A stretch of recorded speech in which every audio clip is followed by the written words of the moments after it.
ബംഗളൂരുവിൽ വിവാഹമോചനത്തിന് നോട്ടീസ് അയച്ചതിന് പിന്നാലെ ഭാര്യയെ വെടിവെച്ച് കൊലപ്പെടുത്തി ഭർത്താവ്. ബസവേശ്വര സ്വദേശി ഭുവനേശ്വരിയാണ് കൊല്ലപ്പെട്ടത്. യൂണിയൻ ബാങ്കിലെ അസിസ്റ്റന്റ് മാനേജറായിരുന്നു ഭർത്താവ്. ബാലമുരുകൻ പോലീസിൽ കീഴടങ്ങി. കഴിഞ്ഞ 1.5 വർഷമായി ഇരുവരും പിരിഞ്ഞു താമസിക്കുകയായിരുന്നു. അപർണ കാർത്തികയാണ് ചേരുന്നത്.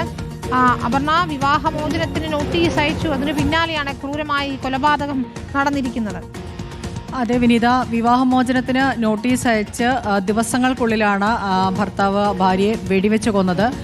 ബംഗളൂരു ബസവേശ്വര സ്വദേശിയായ ഭുവനേശ്വരി, ഇവർ യൂണിയൻ ബാങ്കിലെ അസിസ്റ്റന്റ് മാനേജറാണ്. അവരാണ് കൊല്ലപ്പെട്ടത്. ടെക്കിയാണ് ഭർത്താവ്. അവിടെയുള്ള ഒരു സ്വകാര്യ സോഫ്റ്റ്വെയർ കമ്പനിയിൽ ജോലി നോക്കുന്ന ബാലമുരുകൻ പോലീസിലെത്തി കീഴടങ്ങി കൊലപാതക കാര്യം പറയുകയായിരുന്നു. 5 റൗണ്ട് വെടിയുതിർത്തതിന് ശേഷമാണ് ഭുവനേശ്വരി മരിച്ചത്.